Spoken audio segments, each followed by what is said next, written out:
Numéro de grande analyse.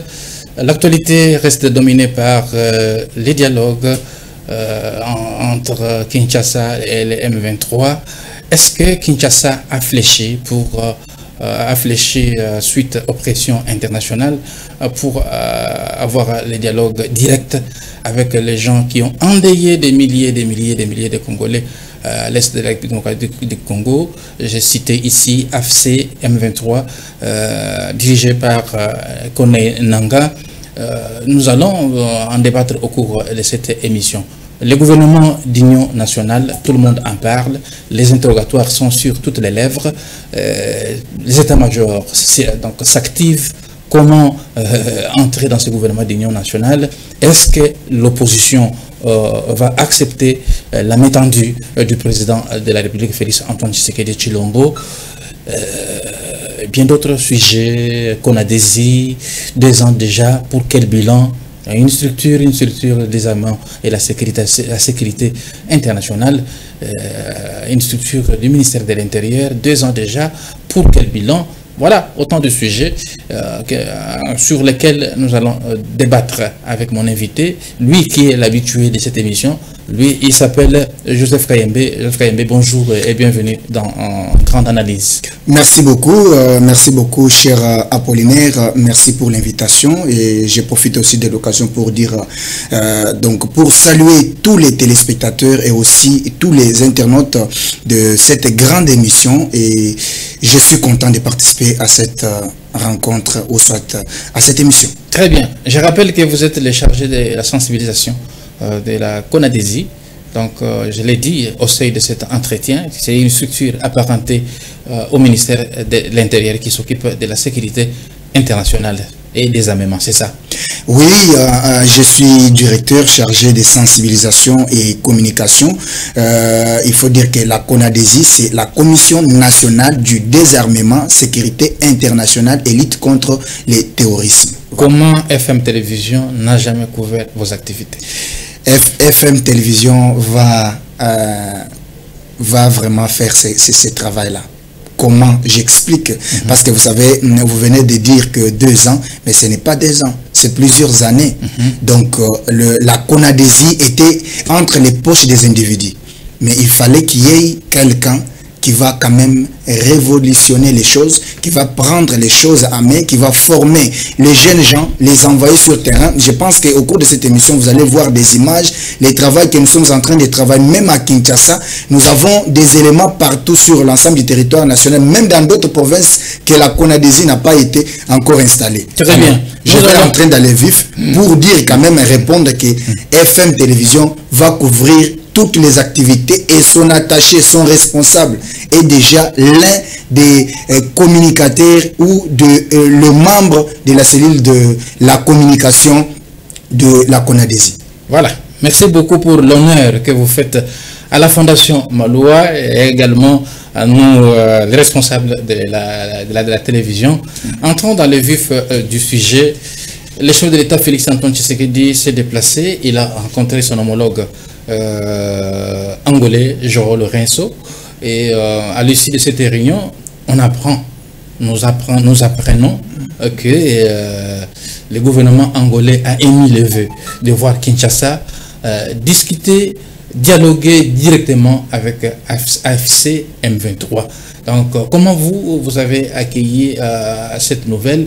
Est-ce que Kinshasa a fléchi devant les pressions internationales pour dialoguer avec M23, parce que c'était une ligne rouge du président Tshisekedi à ne pas franchir. Donc, ne pas dialoguer avec les pantins du M23. Je sais que ici, c'est qu'on doit d'abord dire à tous nos téléspectateurs et aussi tous les internautes de notre pays, même à l'étranger, c'est que il ne fallait pas directement être emballé par la nouvelle de l'Angola. Pourquoi? Parce que vous avez bel et bien dit que c'est une initiative du gouvernement angolais, du président angolais. Il est médiateur de l'accord de Nairobi. Effectivement, cela ne veut pas dire que en cette qualité-là, il va imposer. Il a émis le vœu. Maintenant, nous, on devrait aussi attendre la réaction du gouvernement congolais pour savoir la position du président Tshisekedi.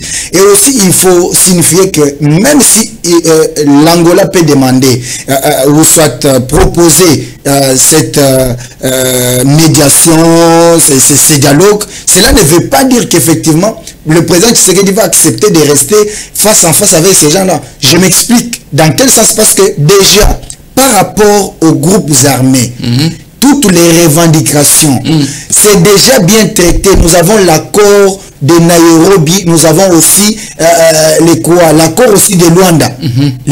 C'est-à-dire que même s'ils acceptent, le problème c'est qu'il y a déjà les clauses déjà bien définies. Cela ne veut pas dire qu'ils viendront nous dire que non. Et non, nous allons continuer, donnez-nous la responsabilité de l'Est, on va continuer à voler les minéraux. Ça ne sera pas comme ça.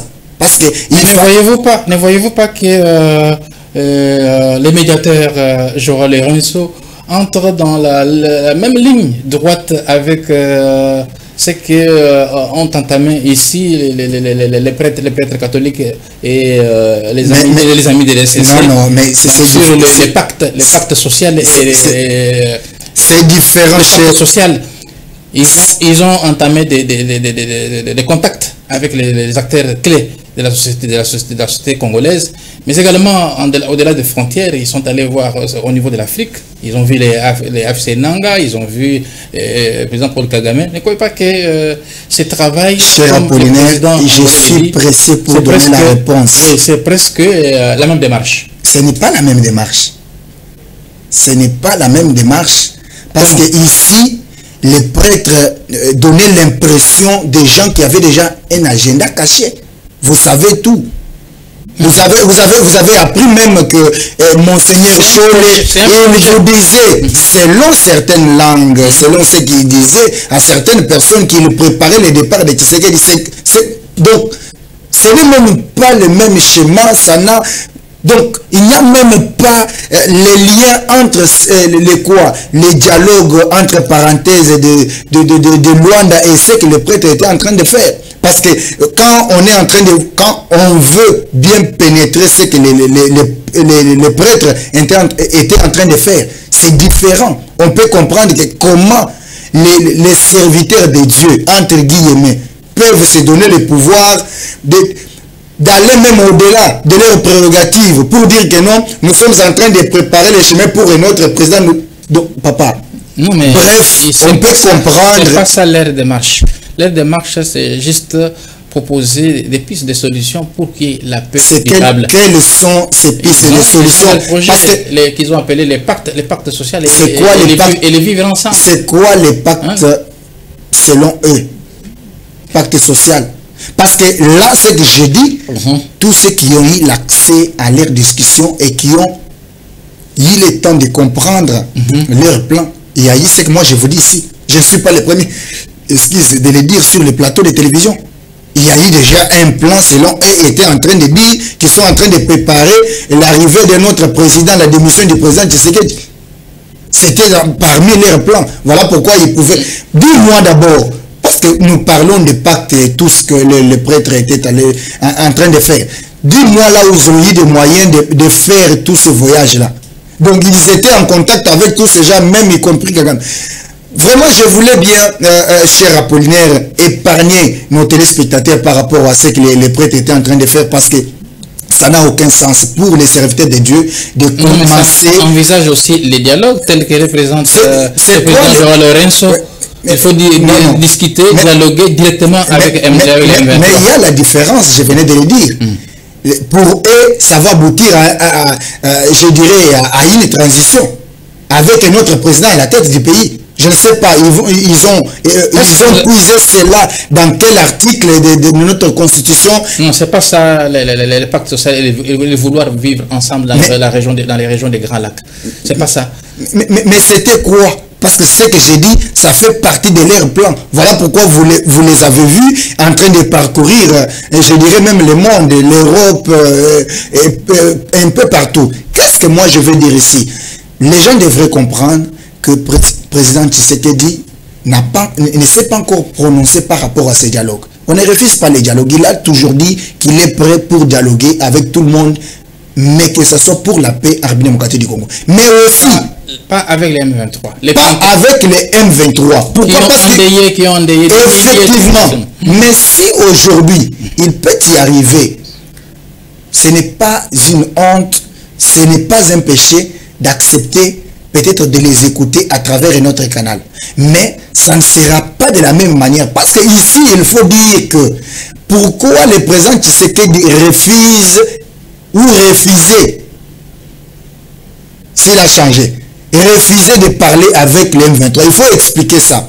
Donc ici, le président Tshisekedi refusait. Pourquoi? Parce qu'il savait que les M23 viendra pour défendre les vrais problèmes, les problèmes de leur mentor ou commanditaire qui est Kagame. Les Rwandais.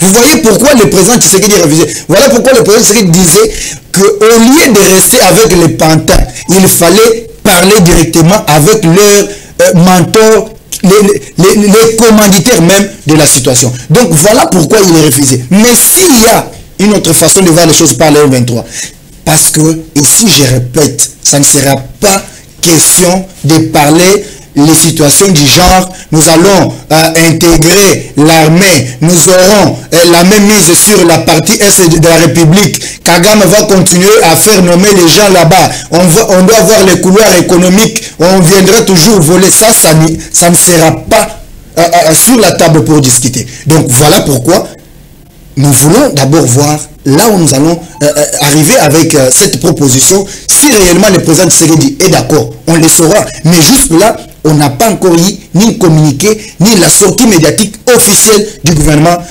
congolais. Et pourquoi les structures internationales s'empressent à ce qu'on puisse ipso facto discuter avec les M23? Y a-t-il des agendas cachés? Bon, il y a plusieurs structures que nous connaissons. Leur façon de faire. Ça, et pourtant, il y a eu plusieurs sanctions qui sont tombées. Et ça reste toujours des lettres mortes. Oui, je me pose la question, quand est-ce que ces sanctions seront en application? C'est ça même la demande de tout un peuple.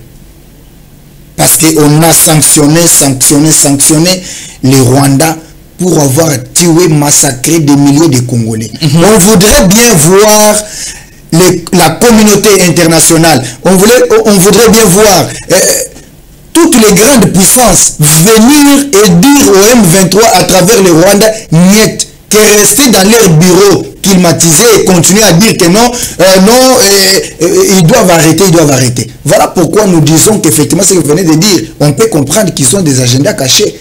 Parce que depuis, ils nous amènent toujours où? Parce que si il ne fallait pas aussi, il fallait aussi le dire. Si le M23 ont sanctionné, voilà. L'Allemagne, le Canada ont sanctionné, voilà. Et dans tout ça, monsieur, la situation sur le terrain ne change pas. Pourquoi? Non, c'est ça ce que nous disons.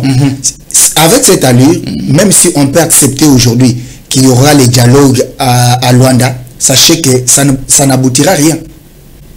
Pourquoi? Parce que si nos frères ou les terroristes du M23 et AFC viendront encore pour leurs intérêts, ça ne marchera pas. Ou soit pour les intérêts de leurs commanditaires. Voilà pourquoi nous tous nous déplorons le fait que depuis que les sanctions ont été toujours prononcées, et tel pays, tel autre pays, on ne voit rien jusque-là.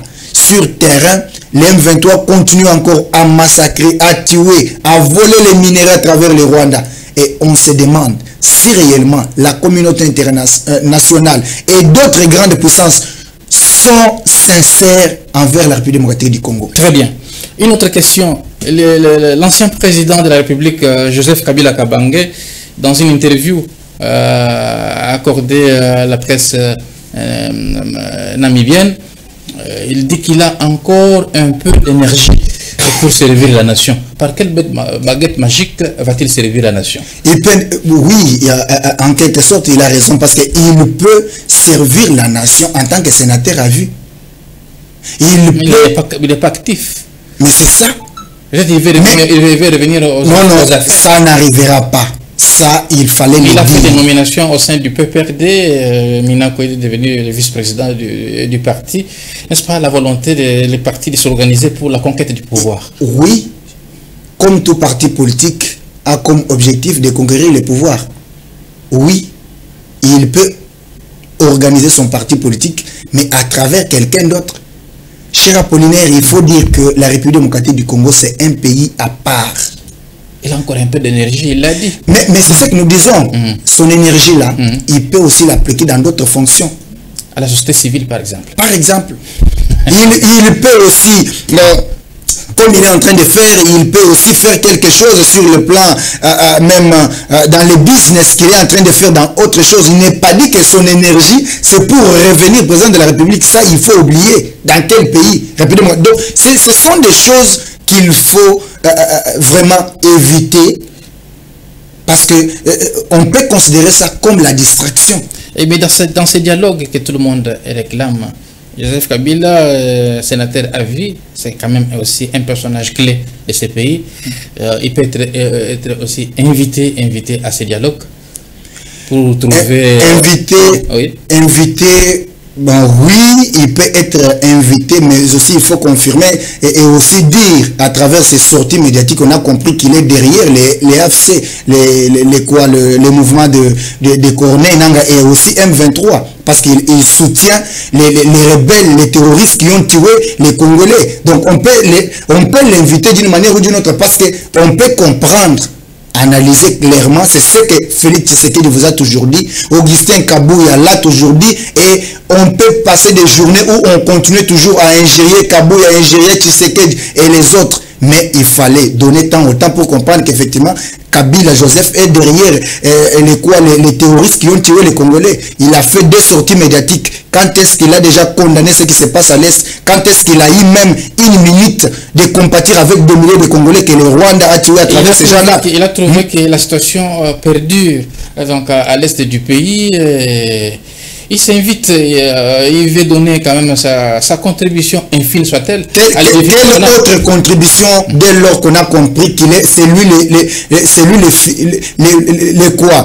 le commanditaire même, c'est celui qui finance les M23 et AFC à travers. Et pourquoi Mutamba tarde à lancer un mandat d'arrêt international à Joseph Kabila par exemple? Bon, vous savez, pour amener Joseph Kabila à ce stade, il faut consulter les deux chambres du Parlement. Donc, je pense que le ministre Moutama ne peut pas le faire de lui-même. Parce la loi portant fonctionnement et organisation sur les anciens présidents de la République, voilà, qui les sécurise. Qui les sécurise. Tant que les deux chambres ne se sont pas encore prononcées, on ne peut pas engager des poursuites judiciaires contre Joseph Kabila. Mais au moins, il faut le dire tout haut et les décourager. Tous ceux qui parlaient peuvent comprendre aujourd'hui que Joseph Kabila n'a pas pitié des Congolais, n'a pas une minute, n'a pas pris même pas une seconde pour compatir avec des Congolais tués par ces gens dont il est en train de soutenir à l'est de la République démocratique du Congo. Très bien, Joseph Kayembe. Parlons un autre volet de cette actualité, c'est le gouvernement d'union nationale. Je l'ai dit au seuil de cet entretien que les états-majors des partis politiques s'activent pour entrer dans ce gouvernement d'union nationale. Pour quelle fin? Merci beaucoup pour cette belle question, cher Apollinaire. Vous savez, c'est ça le problème. Le problème aujourd'hui, c'est que le président Félix Tshisekedi doit ouvrir l'œil. Elle est bon. Elle est bon. Parce qu'on ne veut pas vivre encore le même scénario.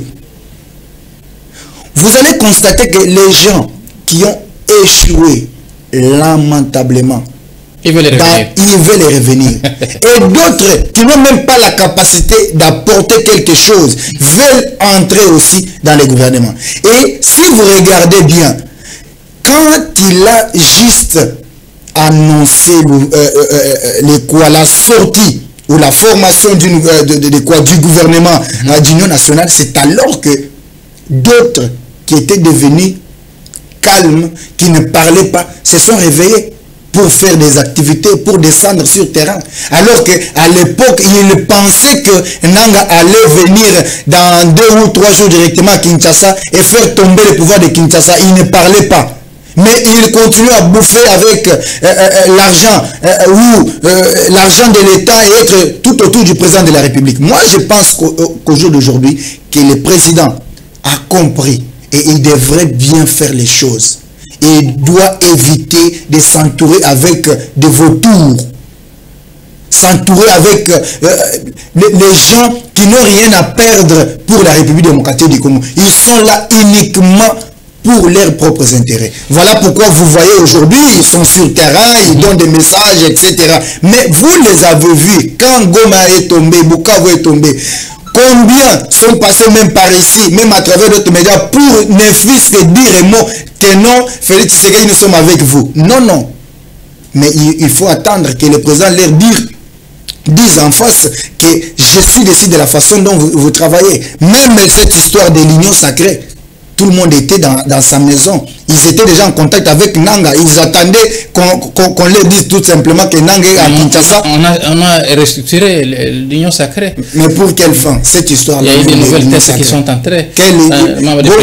Vous avez déjà vu les présidiums de 40 personnes. Ce sont des histoires compliquées. Il faut qu'on se dise des choses vraies. Qui a confectionné ça? Qui autre? Qui autre? Alors, autre question, Joseph Kayembe. Est-ce que, donc, on parle du gouvernement de l'Union nationale, un gouvernement d'union nationale, est-ce que l'opposition va-t-elle accepter la main tendue du président de la République, Félix Antoine Tshisekedi Tshilombo? Donc, vous pouvez voir Jean-Marc Abound venir, par exemple, ou soit Joseph Kabila venir parce qu'ils sont dans l'opposition, ou Martin Fayulu venir dans ce gouvernement d'union nationale?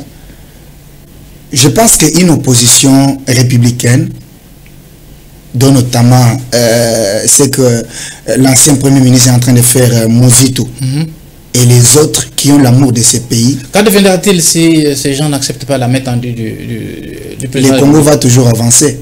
Mais je sais que ceux qui ont l'amour de ces pays vont accepter d'apporter quelque chose et vont entrer dans ces gouvernements. Voilà pourquoi le président devrait faire un effort pour éviter encore de nommer ou de faire retourner les personnes qui n'ont pas de capacité d'apporter quelque chose pour le bien de notre pays. Mais miser sur la qualité, sur la formation, mais aussi les compétences. Parce que si on va encore faire l'union sacrée bis, ou soit les souminois bis, ça va servir à quoi? Donc, il faut chercher, les gens sont là, les Congolais intelligents sont là, ceux qui ont l'amour de ces pays existent encore. Et éviter de prendre des personnes qui sont là, je venais de le dire tantôt, et qui cherchent à tout prix, ils sont en train maintenant, ils sont devenus des atalacs. Ne trouvez-vous pas qu'en ces temps de crise, c'est une vraie aubaine pour le président de la République de changer la classe politique? C'est ça l'opportunité même. C'était même le moment. Parce que vous savez, le renouvellement de la classe politique. Parce que vous savez, cher Apollinaire, c'est qu'on devrait comprendre, ça on l'a dit. Le président Tshisekedi devrait fournir un grand effort pour se débarrasser avec ceux qui ont longtemps ramené ces pays trop bas. Mais il faut tenir aussi compte de l'expérience. Hein. Quelle expérience? Ils ont cette expérience. Qu'est-ce qu'ils ont déjà changé avec cette expérience? Aujourd'hui, même si on peut parler en mal de Moutamba, il est jeune, mais on peut comprendre que Moutamba est en train quand même de travailler. Expérience, quelle expérience? Ils sont là, il y a même ceux qui ont travaillé depuis Mobutu. Non, c'était le moment que le président se débarrasse avec tous ces vautours. Ces vautours qui ont travaillé pendant 18 ans avec Joseph Kabila. Ils continuent à être toujours là. Il les ment du jour. Que non, du jour le jour, non, nous sommes avec vous. Alors qu'en réalité, ils ne sont pour rien. Voilà. Autre question, Joseph Kayembe. Le chef de l'État a restructuré son cabinet. N'est-ce pas un signal fort du renouveau? Effectivement, nous attendons ces renouveaux-là. On voudrait bien voir comment les choses vont se faire autrement. Parce que nous ne voulons pas qu'il y ait encore des scandales, qu'il y ait des détournements, qu'il y ait des gens dans les cabinets du président de la République qui sont là et qui sont là en train de faire le travail des ministres. qui vont recevoir l'argent pour aller exécuter des travaux dans des provinces et puis détourner ça. Donc, nous attendons de ces cabinets quand même un travail remarquable. Nous refusons qu'il y ait encore du surplace. Voilà. Et parlons autre chose, Joseph Kayembe, pour boucler complètement, boucler la boucle complètement à cet entretien. Parlons des CONADESI, parce que vous faites partie de cette structure, donc une structure du ministère de l'Intérieur qui s'occupe du désarmement, la lutte contre le terrorisme, la sécurité internationale. Donc vous avez dit que ça fait pratiquement plusieurs années que cette structure existe, mais ça existe pour quel bilan? Merci beaucoup, cher Apollinaire. Je le disais tantôt, c'est sur ce plateau que j'étais en train d'expliquer aux téléspectateurs que la CONADESI a été créée depuis 2016. Il y a eu ce qu'il y a eu. Il y a eu beaucoup de problèmes. Ça fait pratiquement 9 ans. 9 ans. Mais pour voir les activités à impact visible, c'est pratiquement seulement 2 ans. Voilà. Il faut attendre maintenant la nomination du général Kassoumali. Qu'est-ce qui s'est passé? Il y a eu que les gens quittent la somnolence vers le travail. C'est la nomination d'un secrétaire permanent, actif, qui s'y connaît, qui a l'amour de notre pays. Il s'agit du général Placide Prosper Katumba Imbouloumou. Qu'a-t-il fait pendant les 2 ans qu'il est là? Merci beaucoup. Dans les temps qu'il est, d'ailleurs, il n'a pas encore totalisé 2 ans, mais il a déjà fait beaucoup. Nous sommes déjà à la 15e province dont la commission a été installée. D'ailleurs, je vais vous demander une petite image pour voir à travers nos services. On est en train de voir les camions, des grands cars comme on les appelle, qui viennent de la Zambie, qui quittent la Zambie pour le Haut-Katanga. Et il faut avoir quand même un service qui travaille pour comprendre qu'il y a des chauffeurs. D'accord. Donc si la régie est de connivence avec moi, voilà, qu'on nous balance cette descente dans les Haut-Katanga, oui, donc la CONADESI, oui, et puis on revient sur ces plateaux pour en débattre avec force de taille. Je sais que vous écoutez aussi Swahili, français et puis lingala. Solution. Tunapata solution shiba chauffeur mubalabala. Mukusimamisha makamio beko balakatala kutupatia makamio yetu abapendi wale kutumika kwabo beko umukumbe ba chauffeur étranger beko balatembea na maarme. Hii camion ni ya Somalien. Les camions que vous voyez ici c'est pour un Somalien. Monsieur, regarde ici. Regarde ici. Tosha sura yako mzuri hapa. Munaona huyu Somalien. Tunamubamba hapa kwa barriere ya nani ya ba chauffeur tu na étranger eko na arme eko na revolver mu motoka. Papa bamba hivi. Tunapa nani inspector? Yeye onesha ile revolver. Fungula yo pale. Njoo huyu Somalia. Somalia huyu. Tunambamba na nani? Ile. Toa papa, tosha. Acha makelele yako. Tosha. Mungu, unaona nini? Umbavu. Tunambamba. Unaona pale? Yo ile pale. Yo ile pale. Mwizi ala Somalia. Mbona ataka kupata makamio yetu? Kumbe nani? Leta telefoni. Mwizi. Kamio yake yoi. Kamio yake yoi. Mwizi. Tunakia kupata mapreuve maintenant que abapendi kuacha makamio yetu, kumbe tuko déjà infiltré. C'est ça les camions. Plaque yoi pale. 03 78 AX 05. Camion à Congolais, mais un étranger au volant bien armé. Vous voyez, un étranger au volant bien armé. Hein? Donc il n'a rien comme document. Il nous dit que c'est un réfugié. Aujourd'hui, c'est le 2e jour qu'on est en train de contrôler ces gens ici. C'est un peu ça, les amis. Nous sommes au niveau de Kimpembe. Bonjour les Congolais. Leo tunaitika mvita yetu, tunapata solution. Tunapata solution shiba chauffeur mubalabala. Mukusimamisha. Très bien. Nous venons de suivre ce qui se passe dans cette partie du pays, dans les Katanga. Donc, c'est que la CONADESI est en train de faire du bon boulot. Coup de chapeau au général Katumbaï, Placide Katumbaï. Donc, pour ce travail des titans que vous êtes en train d'abattre pour la sécurité internationale, la lutte contre le terrorisme. Donc, est-ce que vous avez un mot à placer? Effectivement, parce qu'il faut le dire, que tout ce qu'on est en train de faire ici, on le fait avec les moyens de bord. Depuis qu'on avait désactivé la ligne budgétaire. Ça fait partie des grandes actions. Des grandes actions.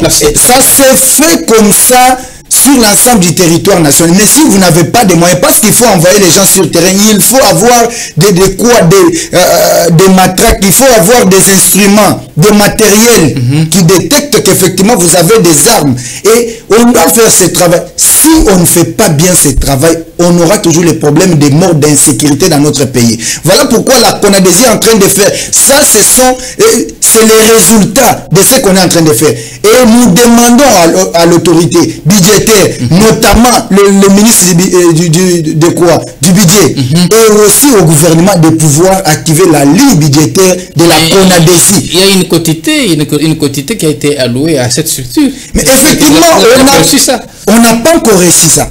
Vous savez, même pour passer sensibiliser, parce que nous avons plusieurs missions, notamment sensibiliser, vous avez vu, on était récemment, la semaine passée, nous étions avec le général lui-même dans des territoires, dans la province de l'Équateur. Nous étions à Yingende, nous étions à Bikoro, etc., en train de sensibiliser la population. C'est-à-dire quoi? On a comme expérience que ceux qui ne travaillent pas, perçoivent des millions. Mais ceux qui travaillent sur le terrain, qui se donnent corps et âme, il y a des crocs en jambes. Qu'est-ce que nous demandons aujourd'hui? Mais le ministre de la Justice doit s'en saisir. Effectivement.